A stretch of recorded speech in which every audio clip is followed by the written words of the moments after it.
Meus amigos, que a paz de Jesus permaneça em nossos corações. Hoje, do terceiro volume de Rustem, nós vamos estudar o tema Jesus diante de Pilatos. Jesus é entregue para ser crucificado. Isso nós temos em Mateus, no capítulo 27, versículo de 11 a 26, Marcos, capítulo 15, versículo de 1 a 15, e Lucas, capítulo 23, versículo de 1 a 25.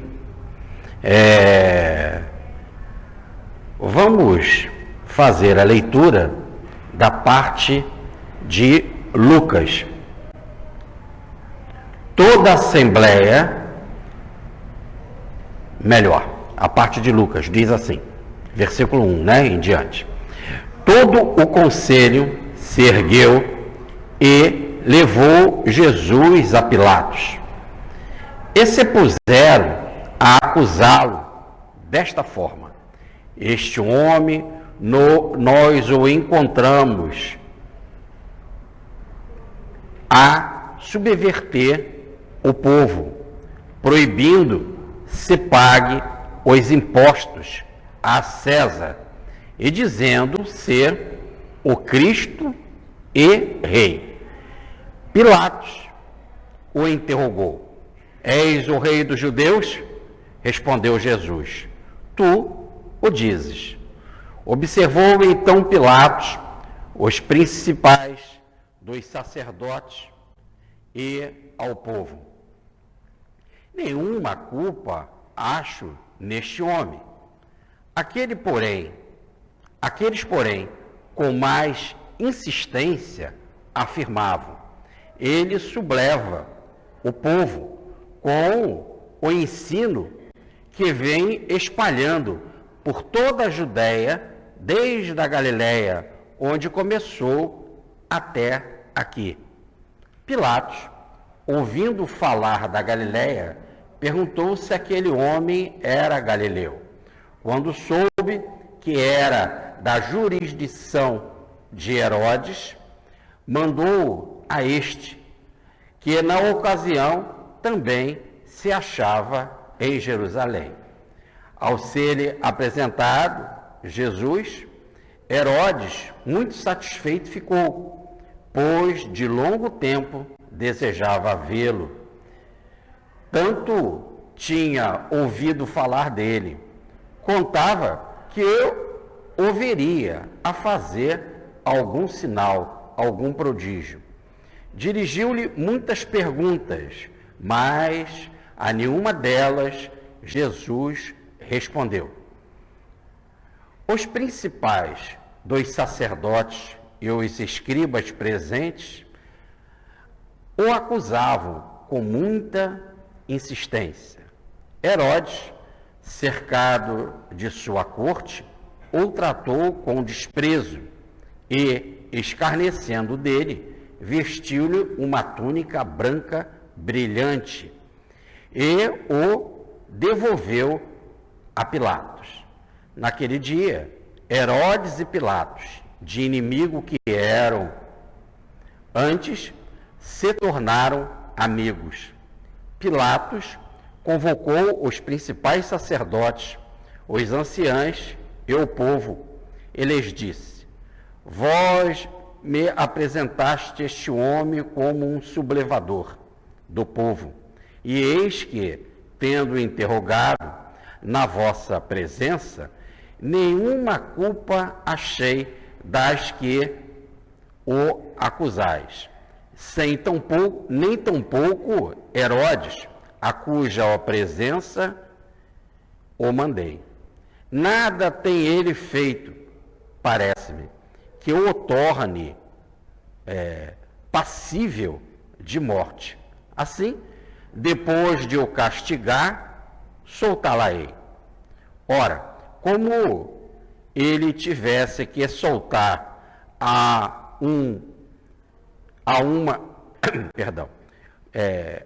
como ele tivesse que soltar pela festa da Páscoa um criminoso, todos a uma entraram a bradar: morra este e solte-nos Barrabás. Este fora preso por causa de uma rebelião havida na cidade de Jerusalém e de um homicídio que cometera. Pilatos, desejando livrar a Jesus, lhes falou de novo. A multidão, porém, se pôs a clamar: crucificam, crucificam. Pela terceira vez, Pilatos perguntou: mas que mal fez ele? Não lhe acho culpa alguma que mereça a morte. Mandá-lo-ei, portanto, castigar e o soltarei.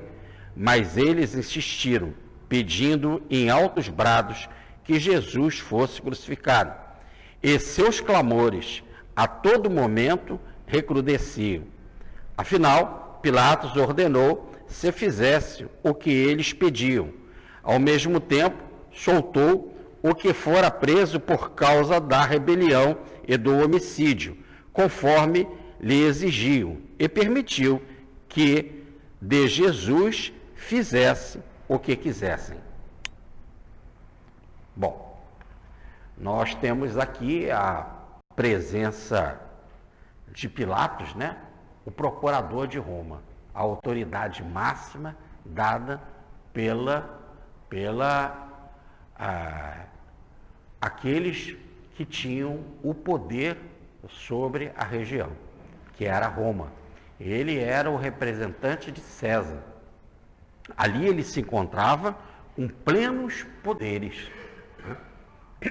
E diz a passagem lá de Mateus que depois dele ser interrogado no conselho, ou melhor, no sinédrio dos judeus, e que os judeus o acusaram de morte, e o motivo era porque ele disse: se destruirdes esse templo eu erguerei em 3 dias. Então o motivo era de ordem religiosa, né? Depois dele ser então condenado no sinédrio pelos judeus por esse motivo, ele é levado até a autoridade civil, não mais religiosa, que era Pilatos. E aí começa o Evangelho de Mateus, e a melhor tradução da passagem é assim: e Jesus então foi levado e se encontrava em pé diante de Pilatos para ser interrogado. Pilatos estava no seu trono, né? E ele na pretoria, e ele então de lá, com todo o seu poder então civil romano, ele interrogou Jesus, que ficou então em pé diante dele. Evidentemente que apresentaram os judeus muitas condenações para Jesus. Por que vocês estão me trazendo ele aqui, né? O que Pilatos perguntou, né? Qual o motivo? Aí vem aquela lista de condenações, tá certo? Aí uma delas é que ele se apresenta como rei. Essa é a acusação. Olha, reparem que lá no Sinédrio, a acusação é: se destruirdes esse templo, eu erguerei em 3 dias. Sem mãos humanas. Agora, diante da autoridade civil, os judeus apresentam como informação máxima que ele se diz rei. Ouvimos ele sublevando o povo, ou melhor, como um subversivo. Jesus é apresentado como um subversivo, né? Que se apresenta como rei. Só havia um rei naquela época aceito por Roma: César, o imperador romano, né? Então, para que alguém tivesse algum título de rei, fosse mantido esse título de rei, era uma coisa honorífica. Esse rei não mandava nada, né? É algo que apenas César permitia. Por exemplo, Herodes Antipas, né, que é neto daquele Herodes o Grande, que mandou matar as criancinhas, né, da época do nascimento de Jesus. Esse Herodes Antipas, aqui deste momento que Jesus vai falar com ele, ele tinha um título de rei, mas um título de rei que César autorizou. Tá certo? César autorizou e que poderia destituir a hora que quisesse. E então a acusação é: ele se diz rei. Qual é a outra acusação grave, né? Quer dizer, há alguém, essa coisa do rei há alguém que está se batendo contra a autoridade de César e que não respeita a autoridade de César. Está se dando um título de rei quando qualquer um agora, veja o caso do Herodes Antipas, que se encontrava a passeio religioso, como peregrino, nesta época em Jerusalém, porque era a época da Páscoa. Por isso que ele estava ali, porque ele era tetrarca, ele cuidava da região da Galileia, aonde Jesus morava inicialmente, e aonde começou a missão dele. Então, ele é alguém que está dando um título de rei, quando não foi dado por César. Outro motivo, ele, como subversivo, pegamos ele falando para o povo não pagar imposto. Quando apenas Jesus disse, né? O que tem aí nessa moeda? Tem o rosto de César? Então, a moeda, se tem o rosto do César, dá a César o que é de César. A Deus é outro assunto. Não tem nada a ver com coisas materiais. Não é com moeda que se dá nada para Deus. Por isso que não tem o rosto de Deus na moeda. A moeda, então, é de César, paga os impostos. Então, não tem absolutamente nada a ver com o não pagamento de impostos, mas foi isso que levou-se para Pilatos. Ora, essa é uma acusação gravíssima, gravíssima. A acusação de rei mexe com o poder de César. A acusação de não pagar tributos mexe com o bolso de César. Então, são duas colunas importantíssimas diante de um ditador, né? O ditador quer poder e o ditador quer benefício, né? Se ele não paga imposto e dá um título de autoridade que o ditador não deu para ele, o que está havendo? Um enfraquecimento do ditador. Aonde? Né? Quer dizer, do povo dominante, no caso Roma, do governo dominante, que é a perda da autoridade e a perda dos bens. Então, a acusação que fazemos dele é duas coisas. Ele está tirando a autoridade de César, automaticamente tirando a tua autoridade, Pilatos. Porque você só é procurador porque César te colocou. Aliás, César podia destituir, como destituiu mais na frente, Pilatos, por má conduta. Por má conduta. Então, tirando a autoridade de César, automaticamente está tirando a sua.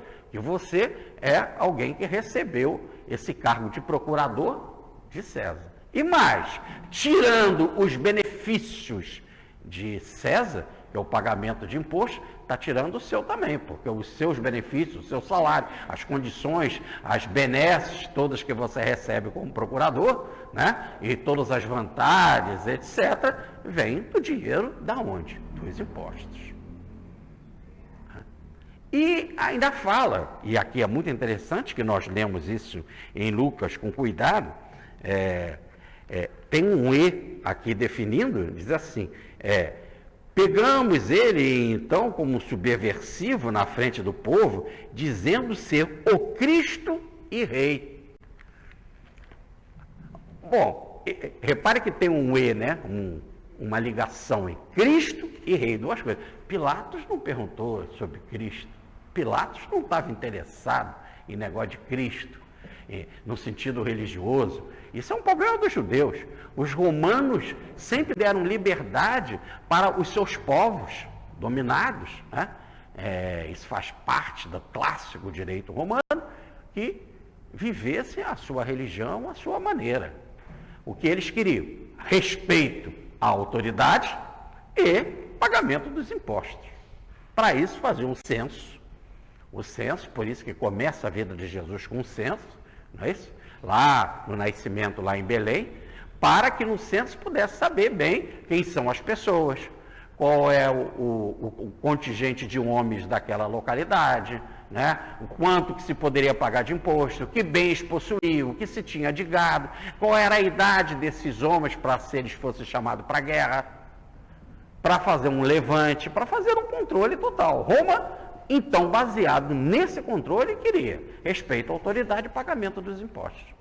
Por isso que estava lá a cruz, e todo dia morria gente na cruz. Todo dia. Tá? Descumpriu uma dessas regras, cruz, que é o método, é a pena capital para os romanos. E só morria desta forma na cruz, só ia para a cruz quem fosse. Primeiro, escravo, qualquer escravo, sendo romano ou não, se é escravo, poderia morrer na cruz. Segundo, um não romano. Jesus não era escravo, mas não era romano. Tá certo? Então, um romano poderia ser condenado à pena capital? Poderia, mas não à crucificação. A crucificação era uma condenação considerada infame pelos romanos, tá? Só para esta classe. Qual? Para um escravo, por exemplo, romano, ou para um não romano, que era o caso de Jesus, tá certo? Paulo de Tarso, por exemplo, repare o caso de Paulo, porque a vergonha é você ficar pendurado na cruz ali, porque eles não tiravam o sujeito lá da cruz, ele ficava lá. Quem quiser ver como é que é bem essa quantidade de crucificação que ele fazia para os escravos, é ver lá aquele filme lá, famoso dos escravos romanos, como é? Teve a rebelião do... Oh, meu Deus, um dos clássicos do cinema americano. Como é? Espartacus, né? Espartacus, né? No final, depois quando eles perdem a rebelião, né, que eles fizeram, eles todos são crucificados na estrada. E eram tantos, eram centenas, né? Então precisou ficar aquela fila enorme de cruzes, e eles ficavam ali pendurados, né? Morria e depois ficava entregue para os bichos. Por isso que é escravo e não judeu. Veja que o Paulo de Tarso, ele era de Tarso, mas Tarso era uma propriedade, tinha direito jurídico romano. Por isso que ele apela para Roma. Quando ele vê que ele é condenado mesmo, aí eu apelo para Roma, eu sou cidadão romano. E aí ele, então, vai ser julgado por uma autoridade romana. E por isso que ele vai para Roma, e lá ele é julgado pelas autoridades ligadas a Nero. E aí, no caso, ele depois, quando foi condenado à morte, ele não foi condenado na cruz. Por quê? Porque ele tinha cidadania romana. Então ele teve uma morte mais justa, foi degolado. Você pode dizer que a degola, né? Aí você vai escolher o que você prefere, ser degolado ou ser crucificado, né? Vamos para se pensar direitinho, porque a coisa acontecia mesmo. Se é para acontecer, a degola é uma misericórdia, né? Aliás, a palavra misericórdia é essa espada enorme, imensa, especial, não é espada de se lutar, mas uma espada maior, né? Que matava o sujeito mesmo, que era para matar aqueles que estavam feridos de guerra. O ferido de guerra não ia sobreviver, ia ficar ali demorando para morrer. Então vinha essa espada, enfiava lá, depois quando acabava a batalha, no sujeito, e ele morria imediatamente, né? Daí o nome misericórdia, até a pena de me mata, porque o processo aqui vai demorar muito, a morte com muita dor. Então, ser degolado é uma misericórdia diante da situação de se ficar ali na cruz pendurado. Lembram que quando Jesus foi crucificado ao meio-dia e foi considerado morto às 3 horas, Pilatos se surpreendeu, mas é rápido demais, né? Foi rápido demais, tudo bem? Daí a necessidade da lança do lado para confirmar se estava morto mesmo. Muito bem. Então, no caso, ele ali em pé começa o julgamento. E aí Pilatos não se interessa pelo tema Cristo. Isso é um problema religioso.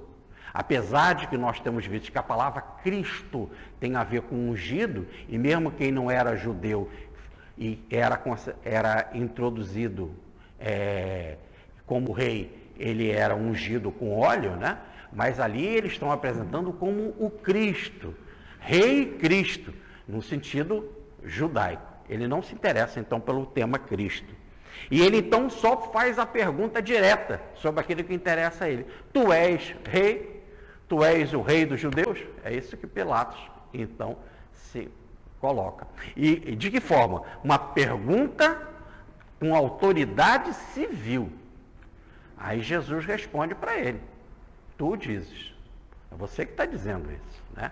Mas explica lá no texto de João, que ele é separado do texto de Mateus, Marcos e Lucas, né? Lá no texto de João, que é o evangelho intuitivo, mediúnico, lá diz, né? Tu dizes que eu sou rei, mas o meu reino não é deste mundo. Quando ele diz o meu reino é desse mundo, não é que ele seja rei lá no outro mundo. Não é nisso, não é nesse sentido. Aí o mundo está no sentido desse tipo. Eu não sou rei desse tipo, eu não sou rei aqui das coisas em termos de material. Porque quando eu falo assim, eu não sou rei deste mundo, parece que tem algum mundo assim, igual o nosso, igual a esse aqui, material terra, em que ele é rei, tá certo? Então ele seria um par, né? Seria um colega, no caso de César. Mas ele quer dizer que ele não é rei deste mundo, quer dizer, desse tipo, eu não sou rei para essas coisas. Ele explica, está lá no Evangelho de João, porque para isso eu nasci, para trazer a verdade, divulgar a verdade. Então Pilatos compreende perfeitamente que o reino dele é o reino da verdade. Ou melhor, o tipo do reinado que ele vem trazer é divulgar a verdade. Tanto que ele diz, e todo aquele que é da verdade, me entende é do meu reino. Todo aquele que me aceita a verdade. E aceitando a verdade, aceita o meu reino. Conhecereis a verdade, ela vos fará livre. Então ele veio trazer uma condição, é um reino de liberdade.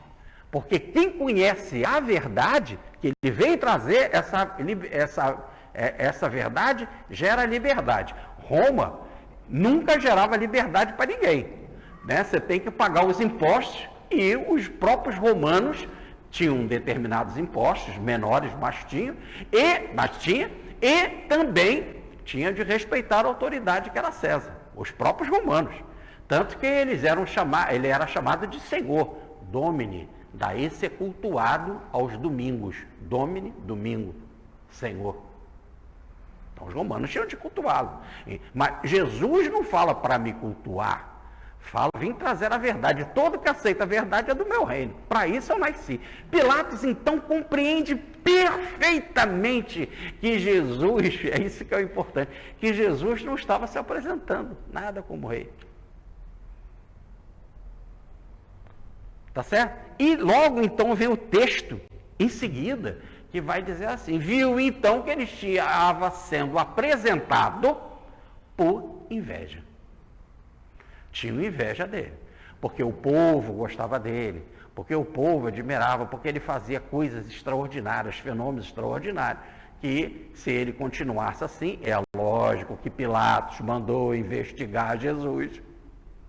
Pilatos estava lá. Se alguém começa a pregar em público, Roma tinha sua polícia secreta. Quem quiser conhecer a polícia secreta de Roma, lá presente em Jerusalém, toda a Judéia, toda a Galileia, tá certo? E como que eles agiam, leia o livro Herculano de Conde Rochert. Lá nós temos, né, um militar ligado a Pilatos, respeitado por Pilatos, que vai fazer o trabalho de investigação da vida de Jesus e criar um relatório de quem era aquele homem. O que ele fazia era só coisas espirituais, então Pilatos também tinha um relatório da vida de Jesus. Só que veio ali, ele era apresentado para Pilatos e veio uma opção de acusações. Acusações que com certeza não estavam no relatório daquele homem. Que futuramente, esse investigador, né, vai ser, é o João Ruiz, que vai ser mais tarde, depois, o nosso Allan Kardec. Tudo bem? É só ler no livro Herculano de Conde Rochert. Mas, então, a polícia secreta romana estava atento. E aí, quando ele foi apresentado ali, a pergunta, se você é rei? Ele falou, não sou rei desse tipo. Aí ele fala assim, peraí, então tudo bem, eu já entendi então que a sua declaração que você não é rei, que tipo de reino é o seu? É um reino só das coisas da verdade. Quer dizer, essas coisas eu não estou interessado. Ele até tenta se interessar um pouquinho pela filosofia, porque ele pergunta, o que é a verdade? Aí Jesus resolve calar, né? Resolve calar porque aí é uma outra coisa. Pilatos não tinha condição de entender o que é a verdade. E se Pilatos entendesse a palavra em latim, porque evidentemente que diz lá a passagem que Jesus falava com Pilatos, e Pilatos falava com ele. Havia um tradutor? Pilatos usava o latim, usava o grego ou o aramaico?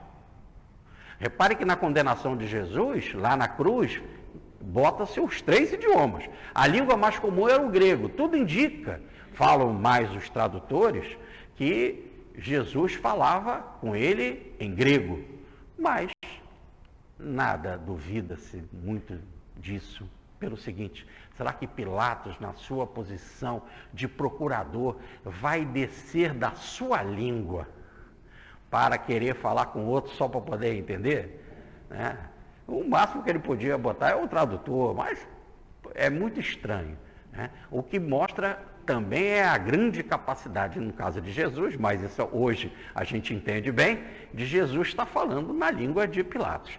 E até um anagrama muito bacana, porque quando ele pergunta o que é a verdade, o que é de verita, que é em latim, se você fizer a transposição das letras sem mudar nada do que é a verdade em latim, vai dar é o homem que está na sua frente. Então a própria colocação no latim é uma resposta surpreendente, né? Uma vez eu fiz uma palestra numa escola no Meia. Qual é o nome daquela escola no Meia que eu falei, Regina? Ali da sua colega lá, que era do Bennett. O Hélio Alonso, no Hélio Alonso, eu fiz lá. E era precisamente, nós tínhamos de falar sobre essa coisa, né? Da sinceridade, da verdade e tal. E eu explorei esse tema, eu coloquei lá a frase lá em latim, né? Então Pilatos pergunta o que é a verdade, é num anagrama, trocando as palavras, é o homem que está na sua frente. Então, muito bem. Então, o próprio Pilatos indiretamente recebeu a resposta e viu que Jesus, então, não tinha culpa nenhuma. E falei, com relação a essas outras acusações todas que eles estão te dando, porque fizeram lá um mundo de coisa, né? Uma lista enorme. Jesus ficou calado, quase que meio que sorrindo para Pilatos, quase que meio assim, mas isso tudo é invenção dele. A única coisa que eu nasci foi para falar sobre a verdade. Quer dizer, ele viu que o reino dele era um reino de princípios filosóficos, éticos, morais, não tinha nada a ver com essas coisas. Aí ele diz, não vejo nenhum erro nesse homem. Não vejo nenhum erro. E eles falam assim, não, mas ele errou sim. E aí levantaram vozes e começou a criar uma opção de embaraço. E quando Pilatos então viu que a situação estava ficando confusa, que a situação estava ficando inflamada, agitada, numa das acusações que eles falam, é porque nós vimos eles falando contra o povo, e isso ele falava na Galileia, e da Galileia para a Judéia, até que aqui na Judéia ele chegou na cidade principal, que é Jerusalém. Então, aí os judeus estão mostrando uma trajetória de vida de Jesus, aonde começa este mundo de Jesus, aonde que ele é rei, o discurso da verdade, a sua doutrinação, e que os judeus chamavam da sua subversão, a sua rebelião. Começou na Galileia, da Galileia ele foi para a Judéia e agora estava no centro religioso da Judéia, que é Jerusalém. Repare que não é o centro político maior e mais importante da região, esse centro é Cesareia, a cidade de Cesareia, aonde morava ali momentaneamente Pilatos, onde morava a corte romana. Pilatos estava ali em Jerusalém por causa da festa da Páscoa. Não que ele fosse lá para celebrar a festa da Páscoa, mas para estar mais perto. Vai que era aquela grande multidão, né, de 100 e poucos mil habitantes, chegava a ser 2 a 3 milhões de pessoas. Era bom a força de Roma estar presente. Dada qualquer situação, resolvia rápido, né? Isso no sentido histórico. Então, o centro de Roma ficava na Cesareia. Ali em Jerusalém era um centro religioso, político. Perdão, centro religioso. E com relação a essas outras condenações que os judeus estão fazendo? Aí ele calou, quase que num sorriso. Isso é coisa deles.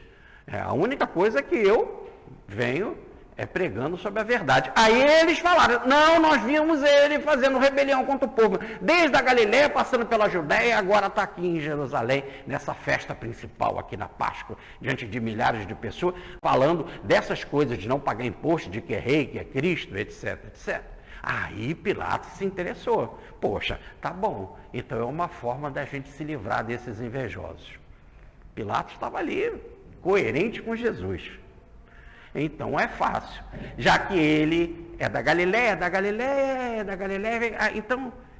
ele é galileu? Se ele é galileu e começou a pregar na Galileia, ele está sob a jurisdição de Herodes.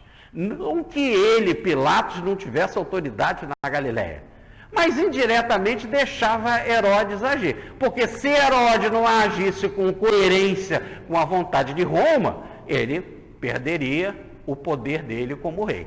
E Herodes era judeu, e Herodes estava aonde? Na festa em Jerusalém. Esse era obrigado a ir lá, porque segundo a tradição, o judeu tem que comemorar a festa na cidade de Jerusalém. Então ele estava no lugar certo. Ele não estava no lugar certo como tetrarca, como rei dado por Roma. Como rei dado por Roma, o seu reinado submisso é um rei que só está, que é vassalo, vamos entender assim. Ele é um rei que é vassalo de Roma, de César, tá certo? É um rei que é vassalo de César. Então, já que Jesus é da Galileia, vamos mandar para Herodes. Não havia muita necessidade de fazer isso. Tá certo? Ele estava sendo condenado ali em Jerusalém para a autoridade da Judéia que Pilatos mandava e dirigia. Mas é uma forma de eu me livrar desse abacaxi. Já que eu já notei que ele está sendo entregue por inveja, vamos entregar Jesus para Herodes. E Herodes resolve. Se Herodes quiser matar por lá, resolva Herodes. Eu me livro desse embaraço. Eu não estou vendo nada de errado nesse homem. Aí mandou para Herodes. E os judeus, os principais, foram atrás. Herodes ficou muito feliz, estava ali do lado, né? Foi ali para a festa, receber Jesus, diz o texto. Já há muito que ele queria ter um encontro com Jesus. Se ele queria ter um encontro com Jesus, por que não foi esse encontro? Por que não mandou chamar e buscar Jesus? Mas nós já tínhamos lá visto isso, e já estudamos isso, porque nós estamos aqui, no caso, no capítulo 28 de Lucas, mas lá então no capítulo 13, vocês imaginam quanto tempo tem isso? Jesus estava na Galileia, logo, região que estava dirigida e administrada, governada por ele, por Herodes. Jesus mandou o seguinte recado para ele. Está em Lucas, no capítulo 13, versículo 32. Diga àquela raposa que eu estou na Galileia. e aí, nesse caso, o respeito de Jesus por Herodes, enquanto posicionamento religioso, nenhum. Por quê? Porque ele tinha um título de rei e ele não era da descendência de Davi. Ele era um asmoneu, num casamento falso, que vinha das suas gerações passadas, lá do seu grande avô, Herodes o Grande. Tá certo? E, nesse caso, a posição dele para dirigir a Galileia, ou parte do reino onde estão os judeus, não era verdadeira, não era com o respeito e com a autoridade da lei. Por isso que o Herodes, o grande, vai mandar matar as criancinhas para tentar matar Jesus. Porque quando os magos chegaram e disseram, vimos que nasceu o Cristo, que vai ser rei, e descobrimos, ele então chama as autoridades. Quem é esse Cristo? Onde Cristo vai nascer? Ah, está lá em Miqueias. E Miqueias diz no capítulo 5 e tal, e tu, Belém, não será menor entre as cidades. Belém era a terra de Davi. Tanto que eu estive lá, estive no túmulo de Davi. E mais, Belém é a terra de Davi. Então, por isso que Maria foi lá, porque Maria era da tribo de Davi, José era da tribo de Davi, para o recenseamento e para o menino nascer. Então Herodes, diz o texto, manda investigar com as autoridades quem era o Cristo. E aí, onde ele nasceria? E tu, Belém, Efratas, não será a menor entre as cidades, porque Belém é muito pequenininho. Era também muito pequenininho. Não será menor, porque de ti nascerá o Salvador, o esperado Cristo, o mensageiro da paz. Então, por isso, a perseguição. Por quê? Porque aquele era um descendente legítimo de Davi. E matar, como eles sempre perseguiram e mataram. Já depois, mais tarde, Roma vai também perseguir e matar todos os descendentes de Davi. Tá certo? Por quê? Porque o risco de se achar que quem nasce da tribo de Davi teria direito a ser rei. Ou poderia pedir ou levantar as massas para subir aquilo que é de direito, o reino. Afinal, é lógico, né? Porque de Davi foi rei. De Davi nasceu Salomão, que foi rei. E assim os descendentes todos são reis. Né? Davi é 1000 anos antes de Jesus, aí por ordem vai. Por isso que nós temos lá em Israel o túmulo do rei Davi, em que nós estivemos lá visitando, está lá o túmulo, né? Em que eu pude olhar o corpo inteiro de Davi. E as moças que estavam conosco na excursão tiveram de ir pelo outro lado, que elas só tinham direito de olhar o pé, porque mulher só pode olhar o pé, eu posso olhar o corpo inteiro. Levei uma vantagem extraordinária com isso. Mas, no caso, eu tive lá nesse local em que, e existe inclusive as pedras das escavações que fizeram, da onde que Jesus estava em pé diante do trono de Herodes. Isso tudo existe com as escavações lá, o local onde ficava, e na grande Jerusalém, a maquete enorme, que é muito, dá uns 10 auditórios desse aqui, a maquete, né? A gente, do alto da maquete, a gente consegue ver toda a Jerusalém e aonde eram os devidos lugares, né? Então você tem um posicionamento geral na maquete, onde ficava o Herodes, onde ficava a pretoria lá de Pilatos, onde ficava o templo, etc, etc. E depois a gente vai visitar lá nos lugares. Aí tinha lá o local onde Jesus estava ali em pé, e aonde que era lá o local em que Pilatos ficava. Então, Pilatos manda Jesus para Herodes, e Herodes fica muito satisfeito. Poxa, eu vou poder interrogá-lo. E interrogando, quem sabe que ele faz um milagre para mim? Quer dizer, uma distração, né? Uma vida fútil. Estava lá na corte, sem nada ali, né? Com todas aquelas... Né? Você lembra lá daquela dança da Salomé, né? Uma coisa tão fútil, né? Dança para mim, eu te dou metade do meu reino, aquela coisa toda. Ah, não, então não vou te dar reino, eu te dou a cabeça do João Batista. É uma coisa muito fútil, né? Matar assim um cara por causa de que uma mulher dançou. Não que não seja bom que mulher não seja legal dançar, e não que não seja bom fazer sexo. Estamos falando da futilidade para se conseguir as coisas, né? Daí você sair de uma coisa tão bela que é o sexo, que é o corpo da mulher, que é a dança, que é a alegria, para uma troca de interesses extremamente vil, baixo. Daí a colocação dura de Jesus. Primeiro, que não é rei legítimo, judeu. Pode assumir o reino que quiser, mas não judeu, porque não é da descendência de Davi. E segundo, não tinha um comportamento como se esperava de um judeu, porque ele vivia curtindo as benesses do quem? Do governo de Roma, fazendo conchavo com o próprio povo que dominava. E mais, tá certo?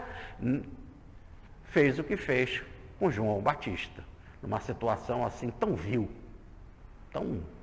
tão mesquinha, de um comportamento tão nojento. Daí a colocação, né? Avisa essa raposa que eu estou aqui. Mas o que é mais interessante, não que ele esperava que ele poderia ter encontro com Jesus, conversar com Jesus e Jesus fazer alguns milagres para ele se distrair, como ele se distraiu com Salomé lá dançando, né? Jesus seria uma nova Salomé, e depois ele podia até oferecer algumas brincadeiras qualquer. E Jesus ficou calado diante dele. Mas por que Jesus falou com Pilatos e não falou com ele? Pilatos era uma autoridade constituída. Aí você poderia dizer, mas ele era constituído, mas ele era ditador. O mundo sempre teve ditadores e sempre teve governos escolhidos pelo povo. Quais são esses escolhidos pelo povo? Muito pouco. Isso começou da democracia com a Revolução Francesa. E mesmo com a Revolução Francesa, a própria França amargou um imperador ditador, que foi Napoleão, mesmo depois da Revolução. Então, essa coisa de democracia, do governo livre, essa coisa toda, isso é uma coisa muito recente, muito nova. E mesmo aonde há democracia, que é a eleição do povo, mesmo assim nós temos os governos corruptos, as eleições corruptas, as situações mais inusitadas, né? Por exemplo, aqui no Brasil as eleições são feitas com esse maldito Caixa 2, além de outros tipos de corrupção. Então, aonde que está a legitimidade? Mas para Jesus, sim, há. É um poder que foi constituído. E se é um poder que foi constituído, merece a autoridade nesse sentido ser respeitado. Você está dentro daquelas bases, daquela estrutura. Aliás, é a orientação de Jesus, é a orientação depois, mais tarde, segundo Jesus, de Paulo e de Pedro. A autoridade é para ser respeitada. Afinal, nós não viemos aqui para nos bater contra as autoridades. Para Paulo de Tarso, pouco importava se a lei dizia assim, matar ou não matar. Se a lei diz, é possível matar, ele não mataria. Tá certo? A lei, por isso que diz Paulo, a lei é menor, por Cristo veio a verdade e a graça, a lei passou. Não importa. O que adianta você falar essa lei para Pedro? Não matar, não roubar. E não vai roubar a mulher do outro, hein, Pedro? A lei é inócua, não tem valor nenhum. Não vai ser corrupto. Todo aquele que usar de corrupção será preso por tantos anos. Não tem significado. Tá certo? Então, eles achavam, Herodes achava que Jesus ia fazer alguma coisa para agradar e tal. Então, para Herodes, que não tinha o poder legítimo, nem se comportava como um judeu legítimo, olha o que ele fez com relação a João Batista, não recebe a resposta de Jesus. E, em contrapartida, ele dá o desprezo para o mestre. Então, já que ele não quer falar comigo, eu também desprezo ele. E o que ele fez? Uma gracinha. Ele não estava no governo dele.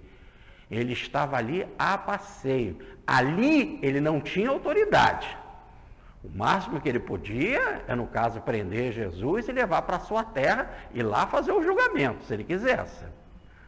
Mas ali, não. E como Jesus não deu atenção a ele, vestiu Jesus de um branco brilhante. O branco brilhante já está lá em Flávio Joséfo, no seu livro A Guerra dos Judeus, no livro 2, na parte 1, no item 1. Roupa brilhante, de gala, era a roupa dada para a investidura dos príncipes. Então você quer tirar uma onda de rei, você vê que ele não entendeu nada. Então botou Jesus com a roupa de como eram introduzidos os reis no poder. Para ser rei, você vai ser rei, então vamos te vestir dessa forma. E isso tudo porque os judeus ficaram ali atrás botando pilha. Né? As autoridades dizem aí, os principais continuaram atrás de Herodes, dizendo, ele fez esse erro, ele fez esse erro, ele fez esse erro. E como Jesus ficou calado, e ele não podia matar Jesus ali. Ele devolveu para Pilatos. Mas ele devolveu para Pilatos e ficou feliz da vida, porque ele não falava com Pilatos e Pilatos não falava com ele. Quando se diz que não falava, é lógico que se Pilatos quisesse mandar, pedia autorização a Roma, entrava na Galiléia e tomava, e etc. E militarmente a região estava sob o cuidado de Roma. Tudo bem? Mas apenas que eles não se davam bem. Se não davam bem, para que eu, Pilatos, fazer o meu governo melhor, e ele possa fazer o dele, vamos ficar assim afastados. Tá certo? E aí a presença de Jesus foi um selar de amizade, porque ele achou aquilo uma deferência. Tá vendo? Ele não é tão assim mal para mim, então ele gosta de mim. Olha, ele respeitou a minha autoridade, aí ele se sentiu, entendeu? Foi uma pitada de fermento para ele ficar levedado, para ele ficar mais cheio. Então ele ficou cheio. Pilatos me valorizou. Tá certo? Aí ele devolveu Jesus para Pilatos e Jesus chega lá vestido dessa forma assim irônica, debochada como Herodes fez. Aí ele volta e Pilatos mais uma vez fala para as autoridades. Interroga Jesus mais uma vez e diz, não vejo erro nenhum nesse homem, eu não vejo erro de morte. Mas como ele assim, ele fala essas bobagens, negócio de verdade e tal, e eu mesmo pergunto o que é verdade, ele não responde, vamos fazer uma coisa, a gente dá uma surra nele, né? Que é o flagelo, onde que nós temos as tripas de bicho, né? O couro, e na ponta bolinhas de ferro, a gente dá uma surra nesse cabo e manda ele embora. Não tem motivo para morte. E eles começaram a dizer, não, tem sim. Aí continuaram naquela coisa toda. Nisso, chega um empregado, um servo dali, da casa, para falar com ele, trazendo uma mensagem de Cláudia Prócula. Cláudia Prócula, mulher de Pilatos. E a mensagem é, sonhei com ele a noite toda e tive sonhos sofridos com ele a noite toda. Não te mete nesse caso, se livra disso, não se envolva. É impossível um negócio desse. Eles colocam assim para poder, de alguma forma, na tradução, desprezar um pouco a Cláudia Prócula, porque ela teve um sonho espiritual trazendo uma verdade. O que ela diz? Passei a noite toda, né, tendo muitas experiências com ele. A palavra no original é experiência, que eles traduzem por tormenta. Eles traduzem por tormenta, mas a palavra só quer dizer que ela passou a noite tendo sonhos de experiência, muitos sonhos, muita experiência. Ela compreendeu muita coisa desse homem. Esses sonhos de experiência, aprendi muita coisa sobre ele nesses sonhos. Não se meta, não faça isso, manda o recado. Ele é justo. Por que ela não foi lá falar ela mesma? Veja, ele estava no trono, ele estava fazendo um julgamento. E naquele espaço a mulher ali não entra, não se mete no julgamento. Ela tem que ficar na parte dela, tá certo? Tem que ser uma coisa, e por isso que ela manda um funcionário que tem autoridade ali com relação àquele setor de julgamentos, quer dizer, é um dos funcionários ligados a essa parte jurídica, ao tribunal romano, daquela instância, para conversar com ele. Então pede ali uma licença à autoridade, né, ao juiz, que era Pilatos, para passar a informação. Não se mete. E por que a tradução não pode ser sofrimento? Primeiro, essa luta entre as duas igrejas. A igreja, depois que ela foi instituída, que é a igreja católica e a igreja ortodoxa, elas se dividiram. Cada uma é dona da verdade, da sua verdade. A igreja ortodoxa, oriental, o protetor dela é Paulo. E na igreja ocidental, o protetor é Pedro. Então, lá tem o Nicolaus, não sei o que dirige a igreja oriental, não é isso? Em Constantinopla, em outras localidades, né? Que ali rodou muito. E em Roma, e a ocidental é em Roma. Então, nessa luta entre as igrejas, há uma coisa muito interessante. A igreja oriental, que percebe muitas verdades intuitivas, é uma igreja mais intuitiva do que formal como a ocidental. Ela é muito mais intuitiva, né?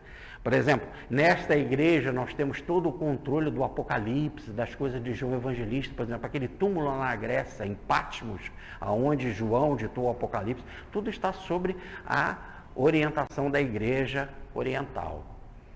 O túmulo de Jesus, quando agora nós estivemos visitando, lá estava sob a orientação da igreja oriental. E eles não se falam, brigam, inclusive briga mesmo física. Se batem, né? Então ficam discutindo quem é a verdade. Por exemplo, tem lá o local em que Jesus nasceu, que é aquele que é o local, tem a estrela lá que Jesus nasceu, mas do lado botaram um bebezinho, fizeram uma outra igreja, para poder dizer, aqui também, só porque é da igreja católica, ela não está lá dirigindo aquele espaço. E assim, eles ficam nessa discussão. E qual é a discussão aqui desse caso da Cláudia Procla? Porque na igreja oriental ela é santa, é Santa Cláudia. Santa Cláudia. Tá certo?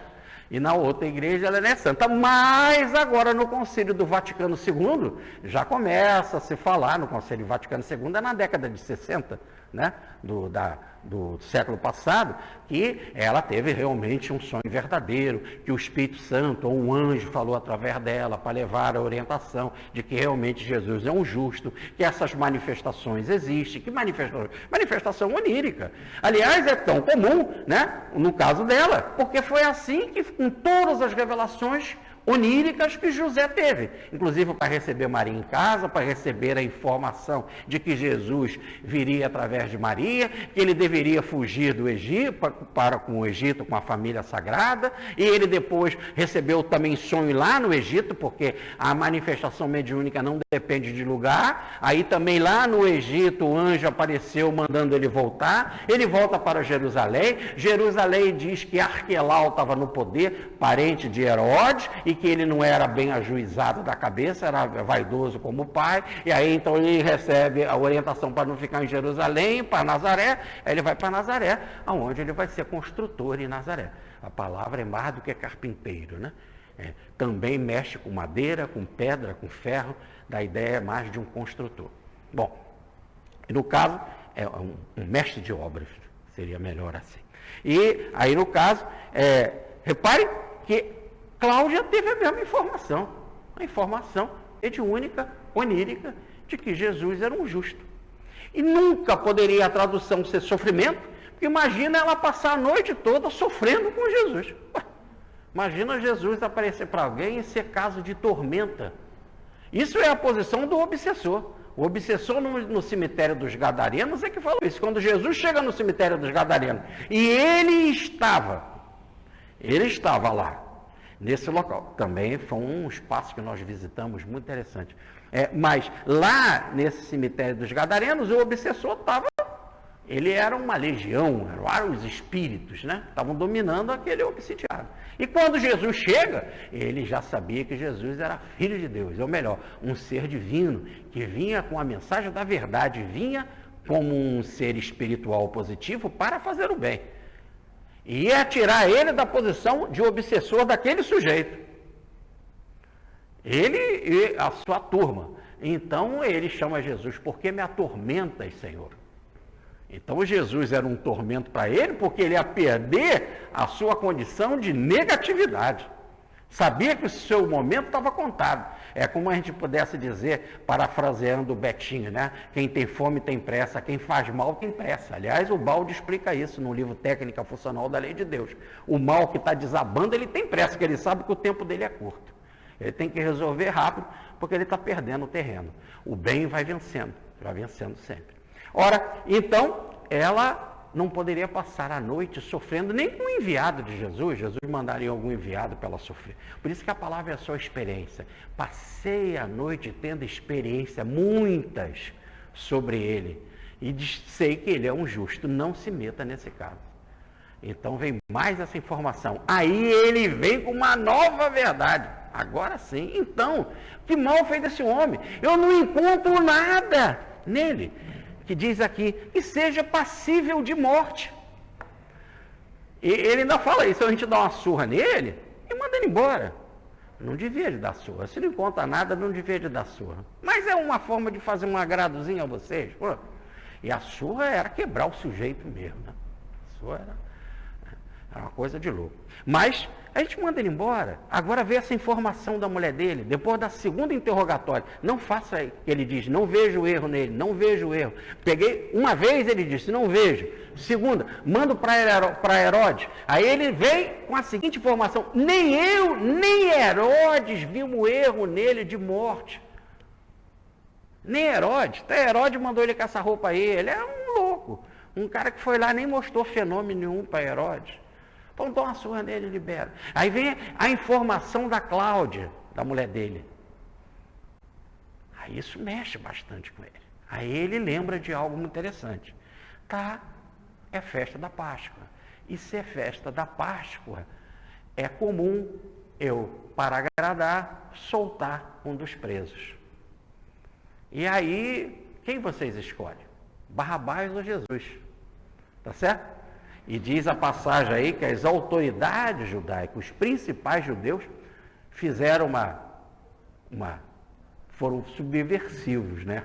Porque eles sublevaram a multidão para que elas dissessem, queremos Barrabás, e para ele crucificam. E o próprio Pilatos diz, mas o quê? Olha bem, Barrabás, ele fez uma rebelião. Ele está preso porque ele fez uma rebelião. Nessa rebelião, um homem morreu. Ele também é um homicida. E de João Evangelista, ele é também um salteador. Ele era um ladrão. Então, juntando essas três informações, nós temos, né, um homem que praticava rebelião, mas aí é diferente da rebelião de Jesus, que não era uma rebelião da verdade, e sim para tomar o poder. Né? Ele matou uma pessoa e ele ainda tinha interesses escusos. Então, quem vocês preferem? Aí a multidão falou, crucificam, preferimos Barrabás. Mas aqui há algo muito interessante. Toda a tradição, os livros apócrifos falam assim. Barrabás.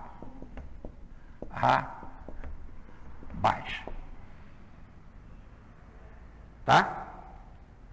Barrabás. Perdão.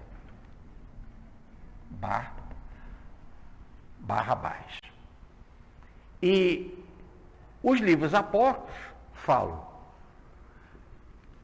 Jesus, Barrabás.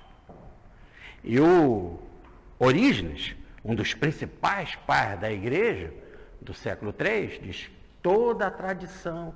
Então ele tinha os apócrifos na mão. Toda a tradição. Ele tinha, como ele falava, os oráculos do Senhor, que é o texto original de Mateus, onde não tinha nem a biografia de Jesus, só os logós, só os ensinos de Jesus, só os discursos. E que ele, por ordem do Papa Damásio I, foi solicitado que ele fizesse a tradução das Escrituras. Então, ele genialmente tinha esses textos nas mãos. E Orígenes fala, e muitos apócrifos falam, que o nome dele era Jesus Barrabás. Bom, então esse era o nome dele. Aí Pilatos vai fazer também. Jesus, apelidado Cristo. Então, com relação a Jesus apelidado Cristo, o texto continua. Porque Pilatos botou os dois, não necessariamente um do lado do outro, mas botou as duas frases, uma do lado da outra, e perguntou para a multidão: quem vocês querem que eu solte como um prêmio na festa da Páscoa? Né? Num indulto na festa. Aí Jesus Barrabás ou Jesus apelidado o Cristo. Ficou uma coisa assim interessante, ficou Jesus para cá e Jesus para lá. Qual Jesus vocês querem, entendeu? Jesus Barrabás. Mas por que tem essa jogada? Que no outro Jesus apelidado Cristo são três, né? Jesus apelidado Cristo. Lá também, porque Bar é filho. Filho. Tá certo? E Abas é pai. É a primeira palavrinha que toda criança aprende. Ima e Abas. Mamãe e papai. Que foi o texto que nós escrevemos, inclusive, por reformador da Federação Espírita Brasileira, quando nós falávamos do Pai Nosso. Jesus tinha essa intimidade, ele só chamava Jesus, Deus, de Abas. Abas é o paizinho, aquele pai querido, como uma criança se dirige ao pai. Por isso que ele diz, o reino dos céus, se a gente não assemelhar a criança, aquela criança que tem a confiança total no pai, é o paizinho, é o pai da criança. Então o nome dele era Jesus, filho do pai. O judeu sabia ler muito bem, né? Simão Barjonas. Simão, filho de Jonas. Então o judeu sabia ler isso muito bem. Então o que Pilatos faz? Ele faz essa cena, esse teatro. Quem vocês querem? Afinal, era um indulto para a festa. É uma prerrogativa que só eles, Pilatos, tinha. E se ele quisesse, ele não fazia. Era a tradição. Mas não era uma tradição, os egípcios faziam, não era uma tradição só de Pilatos ou dos romanos. Os egípcios faziam isso. E Pilatos cumpre uma tradição romana. Era um jeito romano também de governar. Porque no livro de Tito Livio, que é uma das autoridades, um dos historiadores romanos, no capítulo 5, versículo 13, diz também que em época de festa, em festa romana, era comum ter esse indulto. Por isso que a tradição persiste. E quando vem o Natal, por exemplo, o Dia das Mães, tem um indulto. Por isso que tantos presos são soltos no Natal. Um indulto de Natal. E a maior parte não volta para a cadeia. Por quê? Porque diz lá, veja bem o caso desse. Ele era subversivo, ele era homicida e ladrão. Você solta um cara desse, ele não vai ser boa coisa, tá certo? Mas o outro, olha que diz Cláudia Prócula, ele era justo. E Pilatos o interrogou, não viu nada que fosse passível de morte. Então esse eu posso soltar. Então Pilatos estava bem tranquilo. Poxa, com isso eu solto Jesus. Foi a terceira grande tentativa dele. Tá certo? Solta Jesus. Só que a multidão foi tomada por essas autoridades, diz aqui o texto. E as autoridades disseram para a multidão, grita, e eles gritavam mais, cada vez mais alto. Aí Pilatos insiste. Muito interessante. Pilatos insiste, quando ele falou, crucifica ou crucifica? Pela terceira vez, Pilatos perguntou, mas que mal fez ele? Não lhe acho culpa alguma que mereça a morte. Mandá-lo-ei, mais uma vez, portanto, castigar e o soltarei. Mas eles insistiram, pedindo em altos brados que Jesus fosse crucificado. E seus clamores a todo momento recrudesciam. Então eles paravam um pouquinho, crucifica, crucifica, cada vez gritavam mais, é um tumulto. Aquele tumulto que a gente vê na Cinelândia, aquele quebra-quebra quando os caras, os mascarados, saem quebrando tudo. Então naquele tumulto começa aquela cena toda. E diante dessa cena toda, né, Pilatos então falou assim, realmente está complicado, eu quero te salvar, cara. Eu vou me enrolando, e é festa dessa gente. Vamos lá. Então, Pilatos não precisava mandar soltar Barrabás. Mas agora ele estava engessado. Ele tentou essa estratégia. Ele não queria soltar Barrabás, ele queria soltar Jesus. Mas ele tentou essa estratégia. Vamos ver se dá certo. O cara é justo, eu solto. A multidão vai preferir um justo. Não, a multidão, porque estava agitada, diz o livro dos Espíritos, que quando a multidão se reúne, ela entra em convulsão e o nível baixa. Nós vemos que um jovem se comporta bem, quando ele está em grupo se comporta mal. O nível baixa quando a gente está em coletividade. Infelizmente. Porque tem que nivelar. E a maior parte não é flor que se cheira. Para nivelar, tem que nivela-se por baixo. Até o próprio nome, nível, é por baixo, sai das alturas. Tem que fazer uma média. E a média entre os menores, os melhores são muito poucos, né? A média é uma coisa ainda muito inferior. Então eles começaram a gritar. Aí Pilatos resolve fazer mais um teatro. Pede água, uma bacia d'água, lava as mãos e diz assim: não tenho nada a ver com o sangue desse inocente. E eles então gritaram: então que o sangue dele caia sobre nós e sobre os nossos filhos.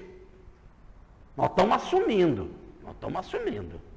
Queremos isso mesmo. E como eles não tinham mais ali naquele momento o respeito por Jesus, estavam em profundo ódio, imagina o que eles falaram para a multidão. Gente, vocês vieram aqui na Páscoa e andaram esses milhares e milhares de quilômetros, para quê? Para comer o cordeiro pascal diante do templo que é sagrado, do templo do Senhor. E o que esse louco falou? Que ele vai destruir esse templo. Então a multidão estava ensandecida. Tá certo? A multidão estava ensandecida. Então Pilatos lavou as mãos. Façam o que vocês quiserem. Eu não tenho nada com isso. O sangue desse inocente. Estou lavando as mãos. Evidentemente que não é assim. Em dois motivos. Ele interrogou, não viu nada em Jesus. É para soltar mesmo. E ou as autoridades obedeciam, ou prendiam as autoridades e botavam as autoridades na cruz. Para que criar problema? No fundo, como nos diz a revelação, por exemplo, de Rustem, ele é um fraco. Porque diante das condenações todas ele ficou calado. Ele também não entende essa psicologia do ficar calado. Ele não se defendeu. O próprio Pilatos diz: você não sabe que eu posso te matar, cara, tu não se defende. Só fala isso. Concordou comigo que é rei, mas que não é rei nessa situação. Tu não faz nenhuma defesa, mas é que se Jesus fizesse a defesa, estaria até agora. Com aquela saúde biológica extraordinária, não ia estar até hoje. Ia morrer de quê? Nada. Corpo perfeito, mente sã, corpo são. Toda vez que a mente é sã, o corpo é são, não ia morrer nunca. Ele queria ir embora. Tinha de ir embora, fazia parte do pacto. Era a vontade do Pai, que não seja feita a minha vontade, mas a vontade do Pai. As Escrituras tinham de ser cumpridas. Se ele defende, o argumento dele ia até a mudar e a calar os judeus. Aí não ia para a cruz. O processo não terminava e tinha de deixar a sua mensagem. Tá certo? Então ali o silêncio tinha de ser total. Até aquele momento, foi isso que surpreendeu Judas. Jesus se defendeu calando os outros com argumentação extremamente plausível, lógica, extraordinária, que deixava o outro sem resposta. Veja o caso do imposto. Deviam pagar imposto ou não? Queriam pegar Jesus. E ele diz: o que tem aí nessa imagem? Não tem um retrato de César? Não, César o que é de César. Então as colocações são claras, muito claras, de Jesus. Aí não seria viável. Então, diante dessa situação, Pilatos devia de prender as autoridades e, não vejo mal nele, vocês estão fazendo esse tumulto, saiam daqui, ou então vou botar vocês presos, tá certo? Vocês estão criando esse tumulto, eu não quero. Mas quem era Jesus para isso? Por exemplo, no caso do Herodes, que ele fez amizade com Herodes ali, essa deferência para com Herodes Antipas, né? Está lá no capítulo 13, versículo 1 de Lucas, que começa no versículo 1, que o motivo da inimizade dele é que uns galileus, e Pilatos administrava Herodes Antipas administrava a Galiléia, e que uns galileus foram fazer uma rebelião em Jerusalém, terra em que ele, Pilatos, diretamente dirigia. Aí ele pegou esses galileus e matou todos. Pilatos não brincava. Ora, o sujeito veio fazer uma revolução lá dentro de Jerusalém. Dentro de Jerusalém. Da onde que eles eram? Da Galiléia. Eles estavam então sob autoridade como galileus, de Herodes o tetrarca. Foram desafiar lá dentro do território de Pilatos. Por isso que Pilatos não precisava mandar Jesus para o tetrarca. Ele fez com a deferência, né? Vamos tentar aqui passar esses dias melhores juntos. Vai que você me convida para um vinho, eu te convido também para um vinho, e a gente fica nesse negócio aqui, né? Uma Salomé para você, uma Salomé para mim, a gente vai levando a nossa vida com mais tranquilidade. E assim ele também fez esse conchava com as autoridades. As autoridades, ali diz que não só eram os principais sacerdotes, e vocês imaginam que entrava de dinheiro no templo naquela época, em época de Páscoa. Então, está diante de pessoas que já estavam no poder há décadas como sumo sacerdote, que era o caso Caifás, Anás é que mandava, que era o avôzão da família, o patriarca da família, que era o sogro de Caifás. Então, e diante de Jesus, para que eu vou arrumar problema com as autoridades? Eles têm grana, mas diz aqui o texto, não estavam só essas autoridades, estavam também os anciãos. E nós já explicamos que esta classe não quer dizer necessariamente velhos, são os respeitáveis, os ricos, aqueles que são considerados nobres, aqueles que tinham muito dinheiro, que têm poder, que geram emprego, que movimentam a economia, que movimentam impostos. Essa gente também estava no conselho. Eles faziam parte dos 70 do Sinédrio, do Senado. É o que se tem de melhor. Por isso que a parte nobre da nossa parte legislativa é o Senado. Não é isso? Infelizmente, o nosso Senado. Mas é o Senado. Então, ele pensa, para que desafiar esses senadores, cara? Por causa desse cara aí, quem é ele, esse Jesus? Ele é um justo homem, não estou vendo nenhum mal nele. Ele podia fazer a autoridade dele acontecer, mas para quê? Ele é um fraco. Aí ele é meio maluco também com esse negócio de verdade. Bom, mas eu não vejo também que ele é maluco. A Cláudia falou que ele é justo. Mas eles estão insistindo tanto, está esse tumulto, eu vou ceder, lavar as mãos, ó, problema de vocês. Não é problema dos outros, ele tinha uma autoridade, ele fazia cumprir a autoridade. E por causa disso e de outras situações semelhantes é que ele vai perder o poder. Ele vai ficar tão doido quando ele perde o poder, e ele nunca mais vai tirar Jesus da cabeça, e nunca mais vai tirar essa resposta da cabeça, que os textos de história colocam de forma categórica. Ele, impressionado e sem esquecer do que é verdade, se matou. Se matou aonde? No exílio, porque ele perdeu o poder menos de 5 anos depois e foi exilado pela autoridade, por César, pela autoridade maior romana. Tá certo? Ele e Caifás também vai perder o poder, também. Como nos fala os livros de história, Flávio Josefo e outros. Então, ele lava as mãos e entrega para a multidão, para que a multidão faça o que ela quer.